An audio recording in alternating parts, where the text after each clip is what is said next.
कुंडली के सप्तम भाव में राहु आपको किस प्रकार से फल देंगे, यानी सप्तम भाव में राहु का प्रभाव। यानी कि सप्तम भाव में राहु पति पत्नी के बीच शक की प्रवृत्ति पैदा करता है, पति पत्नी के बीच विश्वास की कमी पैदा करता है।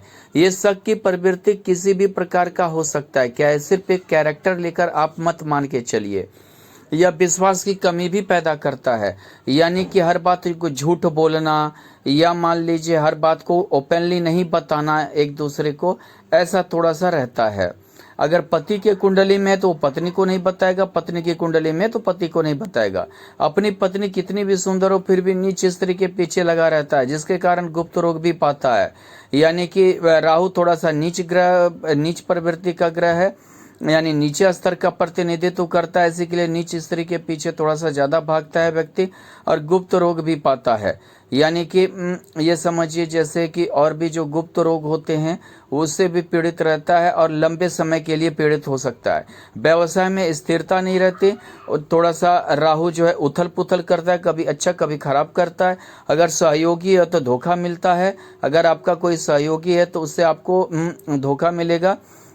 बहुत बार बदल बदल कर व्यापार करता है, कभी कपड़े का खोल लिया, कभी किराना स्टोर खोल लिया, इस टाइप से बदलता है।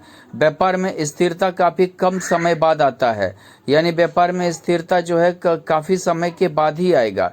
मौसम के अनुसार भी व्यवसाय करने लगते हैं, जैसे गर्मी में कूलर बेचने लगना, जाड़ा में स्वेटर बेचने लगना, ऐसा भी आदमी करने लगता है, जिसके वजह से ये समझिए पैसा की भी स्थिरता नहीं रहती है। लग्न में दृष्टि के कारण आसानी से पैसा कमाना चाहता है, कोई ना कोई अल्प मार्ग निकालता रहता है। यानी ऐसे अब आदमी चाहते हैं कि इजी रूप से हमें पैसा हो जाए, जहाँ से इन्हें धन की प्राप्ति हो, स्वभाव से भी निडर होता है। यानी जहाँ से धन प्राप्ति हो उसी ओर लगा रहेगा, थोड़ा निडर प्रवृत्ति का होता है। गलत कार्य करने से भी नहीं डरते, यानी इन्हें गलत सही क्या जो भी हो, लेकिन बस पैसा एक आना चाहिए, इसी दृष्टिकोण से बिजनेस की भी प्रवृत्ति रखते हैं। यानी कि इन्हें सबसे है कि आसान तरीके से हो, चाहे तरीका जैसा भी हो, क्योंकि ये थोड़ा सा सातिर भी होते हैं। लग्न पे दृष्टि जब भी रहेगी तो सातिरता आएगी। सप्तम भाव में राहु के साथ स्थित सूर्य अपने से नीची जाति या नीचे खानदान में विवाह कराता है, और पत्नी से धोखा देने के कारण विवाह विच्छेद हो जाता है। व्यापार में भी सरकार से परेशानी होती है।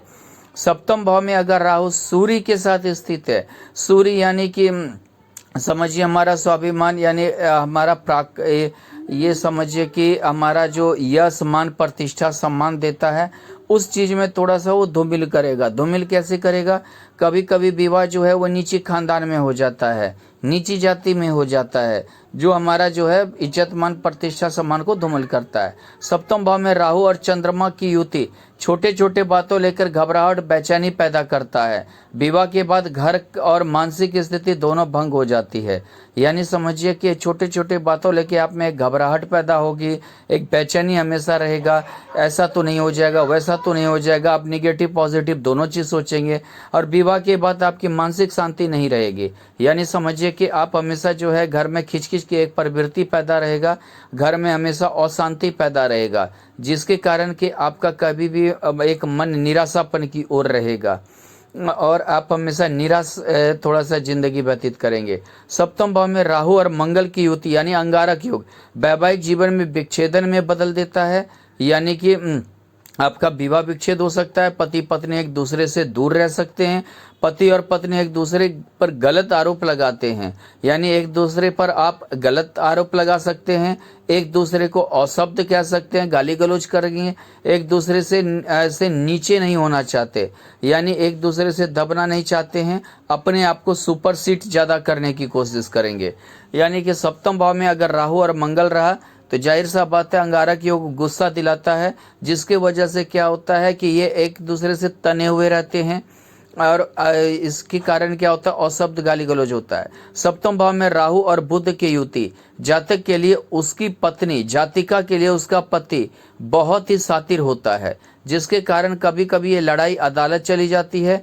एक और भी संभावना हो जाता है, जातिका अगर हो तो अपने पति को नापुंसक होने का आरोप भी लगाती है।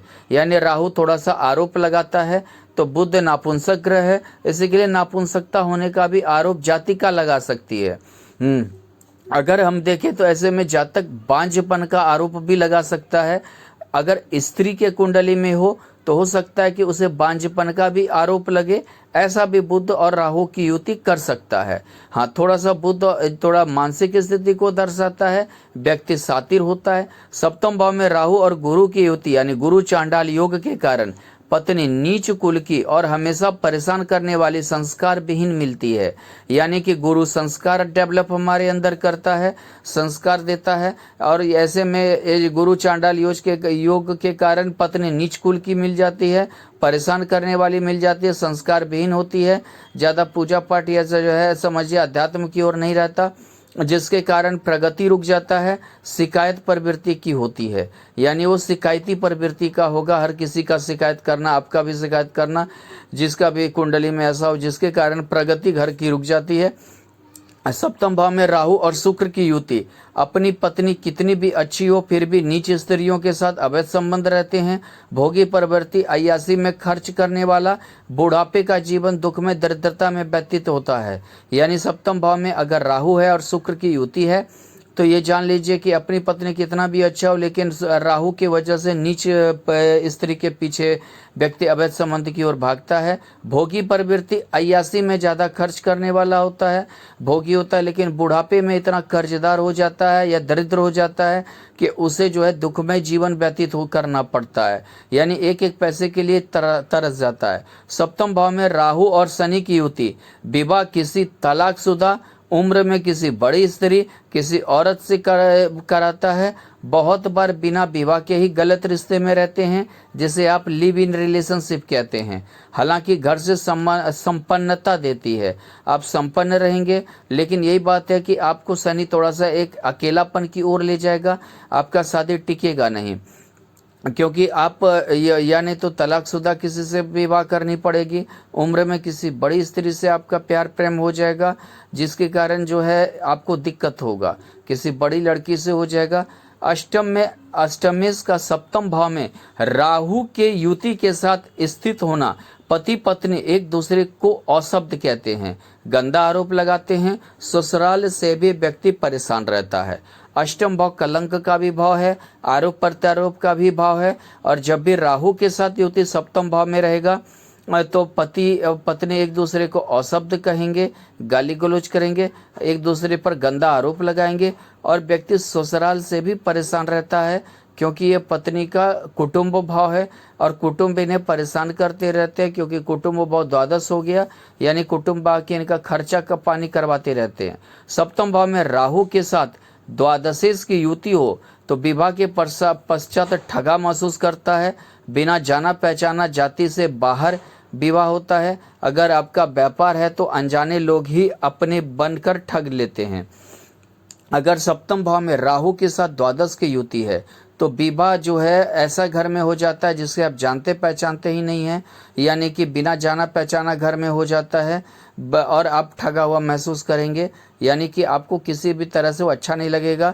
अगर आपका व्यापार है तो अनजाने लोग से थोड़ा सा आप बच के रहिए, वो आपके अपने बन जाएंगे, बहुत सगा आपको महसूस करेंगे और आप ठगा महसूस करेंगे। सप्तम भाव में राहु के साथ द्वितीय भाव का स्वामी की युति व्यापार में काफ़ी जोखिमों के बाद सफलता देता है।